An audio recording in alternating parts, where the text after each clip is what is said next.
G'day, welcome back to Brupeg. We've had an awesome couple of days out at sea training cadets and doing various things on board the boat, showing them systems and so on. But one of the things that we noticed while we were doing that was our engine is currently misaligned. How this happened, we don't know. Something's moved. It's a bad thing, and contrary to popular belief, I don't like to move it, but I think I'm going to have to do that anyway to make this right. Brupeg was a sunken fishing trawler that was stripped out and ready for the scrapyard. She's just completed a 10-year rebuild that's brought her back to life. With the help of volunteers and funded by our Patreons, community and subscribers, she'll be crewed by passionate people from around the world. If you'd like to be involved and support the project, please consider joining us on Patreon or subscribe to the channel. There's a link in the description below. Over the last month or so, we've been working with the Australian Navy cadets here in Bundaberg, and we've had a great time. While we carry on with the alignment of the motor and doing some necessary jobs while we're at TS Bundaberg Navy Wharf, the cadets finished a 3-day camp and continued studying their electives. It was great to get to know everybody, and we are grateful that we have the use of the work berth to get some necessary jobs crossed off our list. Oh, g'day.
So Petty Officer Topman was basically in charge of drone today. He did all of the bits that didn't involve crashing. I did the bit that involved the crashing. I just want to put that out there just in case anybody's wondering. He got some amazing footage which none of us are going to see. Yeah.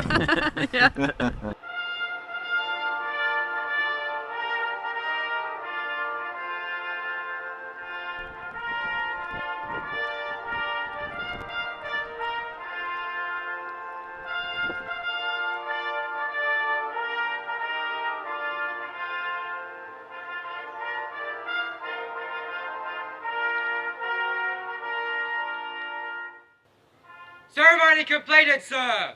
Carry on! A big thank you to Commanding Officer Kerry Rayner and all the staff and officers at TS Bundaberg. Thank you to Chief Petty Officer Alan Winning for making this possible, and Penelope Godfrey for all your help. And of course a big thank you to the cadets, you are just amazing. Good luck with your training. I can't bury your tail if you keep waggling it. Tail down.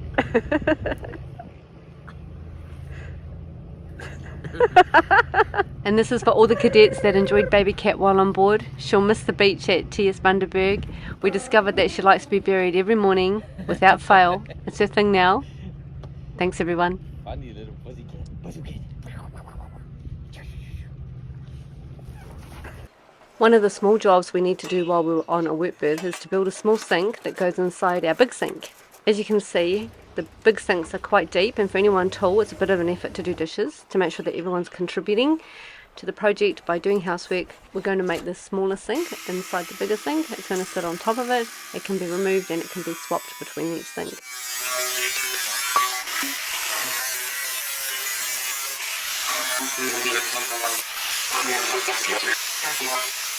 You can tell when you're in Australia, when you're working on a light wharf that's bouncing light off beside a dark boat, and it's really hot today.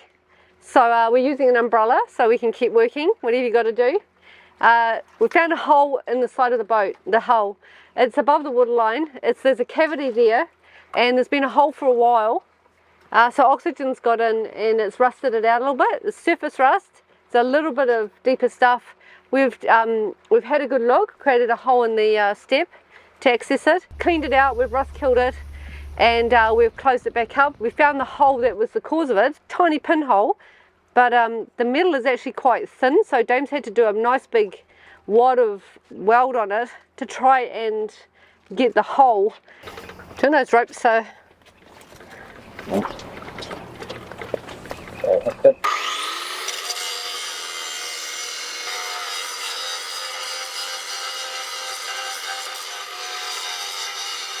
Why cut it all the way back to being flush and make it thin again? Yeah, don't. Let's just have a small bowl. Yeah.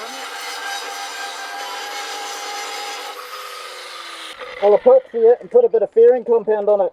We're going to just leave it slightly bulbous. We're going to sort of merge it in with some compound, some filler compound around it, and we'll paint it. If it's flush, we might not have got the hole. This way we can be sure, so I think that's a good solution.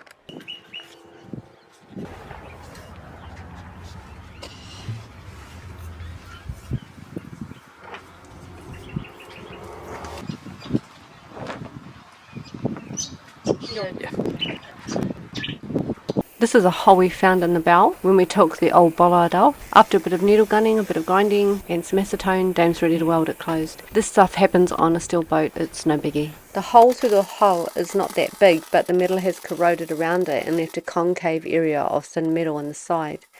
Dame needs to pad weld this, and it takes quite a while when filling with this much metal. Dame used dual shield flux core MIG wire to fill this hole.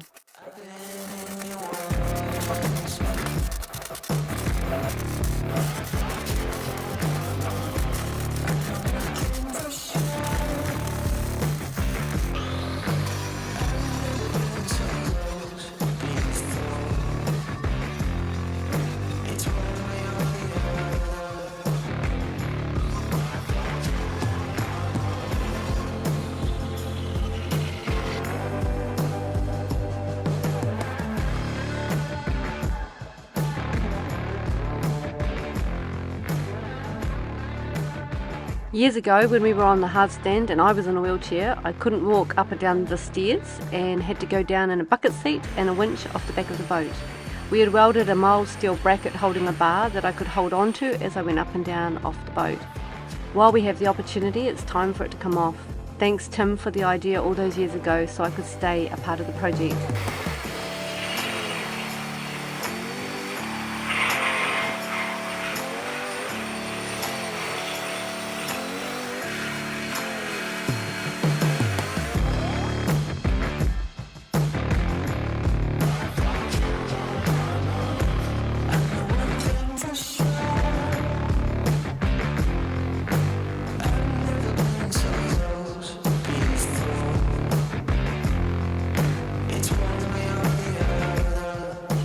I'm ready whenever you are. We'll hammer it.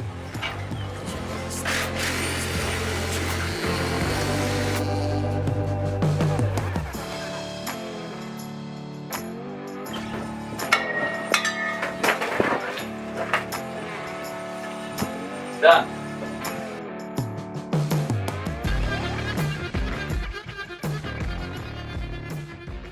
One of the things we like about being in the commercial end of the port is we get to see some interesting stuff out the back of Brupeg fairly frequently. In this case, the flat top roll-on, roll-off barge that was parked just behind Brupeg was moved using the passenger transport cat that they have and the small tug.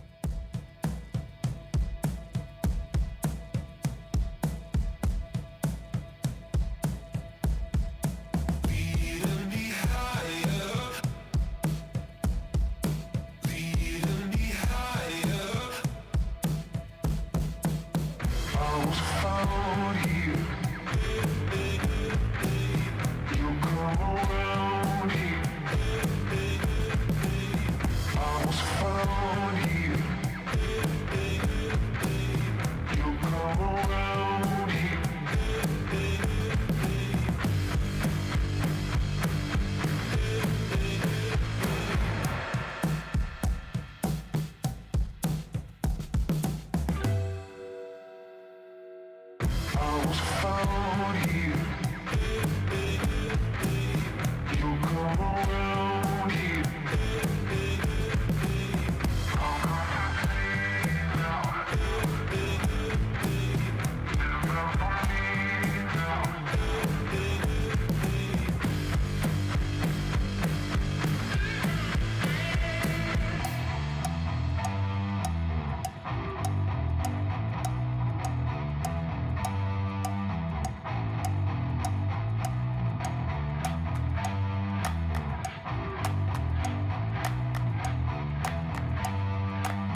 Alright, so what's actually going on in Brupeg's engine room? This is our propeller shaft. So this is the propeller shaft here. This is what spins to turn the prop. This is the coupling that basically bolts the propeller shaft onto the gearbox. And you can see down here we've got 1, 2, 3 pieces of metal, so 3 different flanges. This is the propeller shaft coupling. This is imperial. This is the gearbox coupling. This is metric. And this piece of steel here is an adapter that allows us to join imperial to metric. Now, what's going on is this whole assembly here, when it's rotating, it's wobbling side to side like that. 0.28 of a millimeter or 11th thou. So for anybody that knows measurements, that's quite a lot when it comes to precision alignment. It's easy to get it wrong and it's very hard to get it right. It's not to say we can't get it right on the boat. We had it absolutely like as good as you could humanly get it before, without using like lasers and things like that. We had it within a quarter of a thou, which is incredibly good alignment for something like this. And then we set the chock fast and bolted everything down and something moved. We don't know what, and that's what today's job is to figure out what that was. So we have a couple of working theories at this stage, but we've got no evidence, so we need to basically hunt for some evidence. Theory 1 is the spigot on this piece of steel, this adapter, is not machined correctly. There's a spigot on this side and a spigot on this side here. So one feeds into this coupling and one feeds into this coupling. And if those aren't machined perfectly in line with each other, the shaft will always be out and there's absolutely nothing you can do. It's a fault in the machining of that. We don't know if that's the case. It may be, it may not be, we don't know yet. The second theory that we have is the engine has physically shifted sideways one way or the other. And the reason we're wondering if it's shifted sideways is because we've got 3 bolts on either side of the gearbox. We've got 3 big bolts, 18mm bolts holding it down, but we've got nothing holding it sideways. And we think maybe there's the ability for it to do something sideways. We don't know. So that's the second theory we're going to investigate. And the third theory is something that we haven't seen, we haven't figured out, and we haven't thought about. So we're just going to keep hunting and measuring until we find something that's wrong that would explain what we're seeing. That's the next episode. See you then.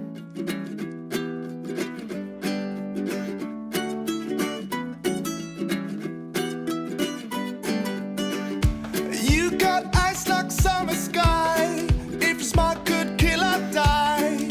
And now it starts to rain, so let's